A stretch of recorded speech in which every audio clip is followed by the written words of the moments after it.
Assalamualaikum warahmatullahi wabarakatuh. Saya di sini ingin menjelaskan materi tentang Persatuan dan Kesatuan pada masa Reformasi periode 21 Mei 1998 sampai sekarang. Perkenalkan, nama saya Sugita, kelas 12 Kimia 3, Mapel PPKN. Bentuk negara Indonesia pada masa reformasi dan sekarang adalah kesatuan dan republik.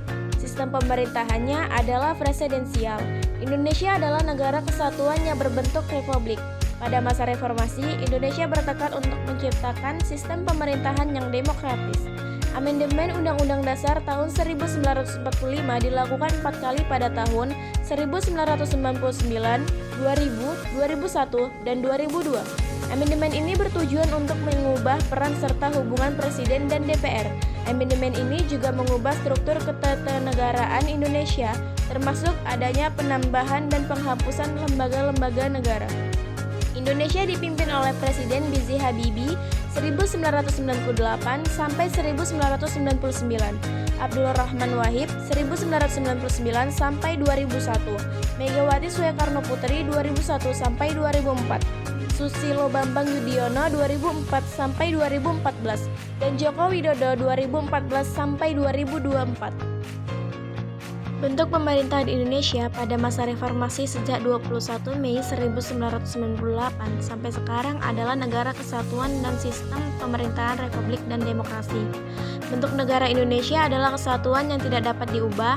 Bentuk pemerintahan Indonesia adalah republik dengan presiden sebagai kepala negara dan kepala pemerintah. Sistem pemerintahan Indonesia adalah parlementer di mana kabinet bertanggung jawab kepada parlemen.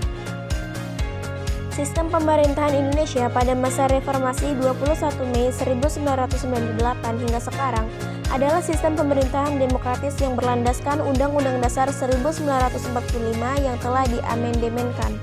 Amandemen Undang-Undang Dasar 1945 yaitu mengubah peran dan hubungan Presiden dan DPR, mengubah struktur ketatanegaraan Indonesia, menambahkan dan menghapus lembaga-lembaga negara, mencantumkan hak asasi manusia, memilih presiden dan wakil presiden secara langsung oleh rakyat, membatasi masa jabatan presiden menjadi 5 tahun dan dapat dipilih kembali 1 kali.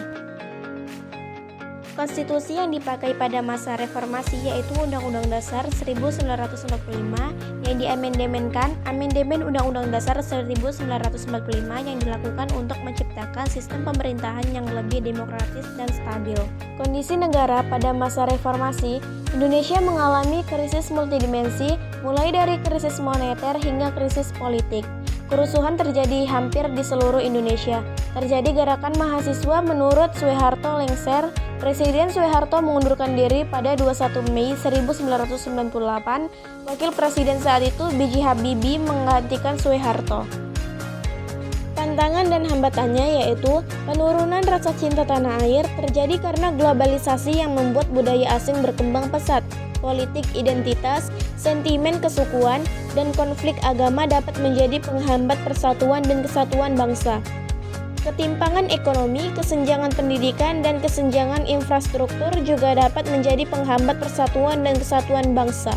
Globalisasi dapat mengubah perilaku, pergaulan, dan gaya hidup masyarakat. Adanya etnosentrisme, yaitu sikap menonjolkan kelebihan budaya sendiri dan menganggap rendah budaya suku bangsa lain.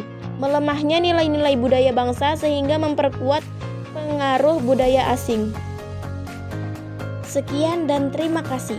Wassalamualaikum warahmatullahi wabarakatuh.